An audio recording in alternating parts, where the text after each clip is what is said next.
Journey বলতে গেলে রাত কভার হয়ে যাবে, বাট আমি শর্ট করে বলবো। আমি আমার কাজ শুরু করেছি 2014 থেকে।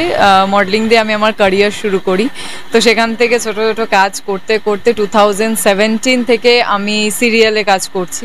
তো 2017 থেকে আজ 2024 অলমোস্ট আমার 7 to 8 সিরিয়াল মনে হয় হয়ে গেল। ইটস আ লং জার্নি, আর এখনও অনেকটা পথ চলা বাকি আছে। তো ভীষণ ভালো লাগছে যখনই সিচুয়েশনগুলো মনে পড়ে, যেরকম আজকে আমার লুকটা দেখে বুঝতে পারছো আজ ভীষণ সুন্দর। এটা আমি বহুরূপী ফ্যাশন কার্নিভালে ইভেন্টে এসেছি। বেসিক্যালি এটা একটা বানারসের brand, Amisha designer is Anas Ansari. ওর ভীষণ মানে ফার্স্ট টাইম কলকাতাতে আমাদের ওদের বানারসের ফ্যাশনটাকে লঞ্চ করলো, সেখানে আমি as a show stopper present করলাম। এত সুন্দর একটা ডিজাইনার লেহেঙ্গা, আমি বলবো একবার লেহেঙ্গাটা পুরোটা এন্টায়ারটা দেখাতে, মানে ইটস টু হেভি। আর এটা অলমোস্ট মনে হয় 40 কিলোজ এটার ওয়েট আছে, এটা আমি ক্যারি করছি। And really it's good. মানে আমার ভীষণ এই জন্যে ভালো লাগছে কারণ বাইরে স্টেটের পিপলরাও নিজেদের ফ্যাশনটাকে কলকাতায় আসছে, আর আমাদের আর্টিস্ট হোক, এখানকার মডেল হোক, তাদের থ্রু দিয়ে প্রেজেন্ট করছে। তো এটা ভীষণ মানে একটা পজিটিভ ওয়ে আমাদের এখানে আরও কালেকশনস বাড়ার জন্য। তো ভীষণই ভালো লাগছে, এতটা সময় পর আবার নিজেকে স্টেজে প্রেজেন্ট পেলাম অ্যাজ আ শো স্টপার হিসেবে। তো আই এম সো হ্যাপি। যিনি ডিজাইনার আনাস আনসারি, যিনি ডিজাইনার পার্টিকুলার, এটা হচ্ছে ওনারই কালেকশন, ওনার পার্টিকুলার কালেকশন। এটা বানারস থেকেই পাঠানো হয়েছে just because for my.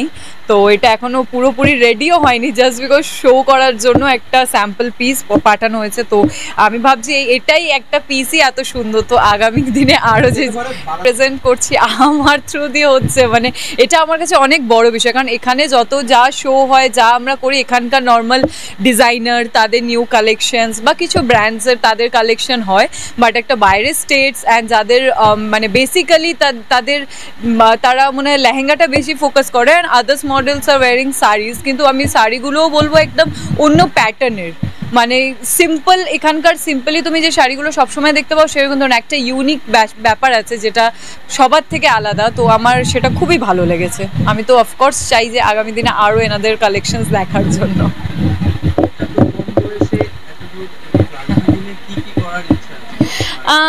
Of course এটা দর্শকের ভালোবাসা, তোমাদের সকলের ভালোবাসা, আশীর্বাদ, মা বাবা, ভগবানের আশীর্বাদের জন্য আজকে যেটুকু জায়গায় আছি। আগামী দিনে ইচ্ছে তো অবশ্যই আছে যে নিজেকে আরেকটু বড় অভিনেত্রী হিসেবে নিজেকে দেখতে চাই। শুধু নায়িকা হিসেবে মানুষ চিনবে আমি সেটা চাই না। আজকাল মানে মানুষের থিঙ্কিংটা একটু আলাদা। অভিনেতা is different, heroine is different. তো আমি অফকোর্স নিজেকে একজন অভিনেত্রী হিসেবে স্ট্যাবলিশ করতে চাই। জানি না এতদিনে কতটা করতে পেরেছি, মানুষের মনে কতটা জায়গা বানাতে পেরেছি, বাট আগামী দিনে চাই যাতে মানুষ যখন ইন্দ্রাক্ষীদের নামটা মনে পড়ে যেন পাশে বলতে পারে যে হ্যাঁ, একজন ভালো অভিনেত্রী। তো এটা আমার স্বপ্ন, এটাই করতে চাই।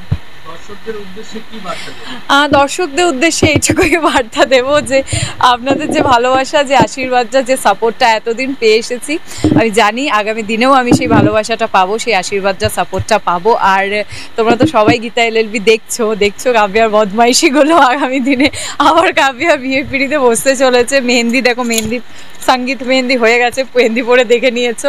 আবার কাব্যার বিয়ে এবার হবে কি হবে না জানি না, মানুষজন তো ভেবে নিয়েছে হবেই না, যেটা আগে থেকে কমেন্টস চলে আসে যে তুমি আবার লগ্নভ্রষ্টা হবে।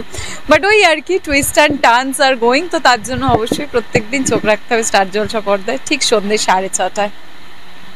Thank so much, thank you সকলকে, আপনাদের সবাইকে, আমাদের পুরো মিডিয়া বিহাইন্ড দ্য ক্যামেরা যাদের আছে তাদেরকে আমার তরফ থেকে অসংখ্য ধন্যবাদ এতটা ভালোবাসা, এতটা পাশে থাকার জন্য। কারণ তোমরা আছো বলে আমরা আছি, নাহলে তোমরা না থাকলে আমরাও থাকবো না। তো তোমাদের আগে দরকার আমাদের সব কিছুর জন্য। Thank you so much.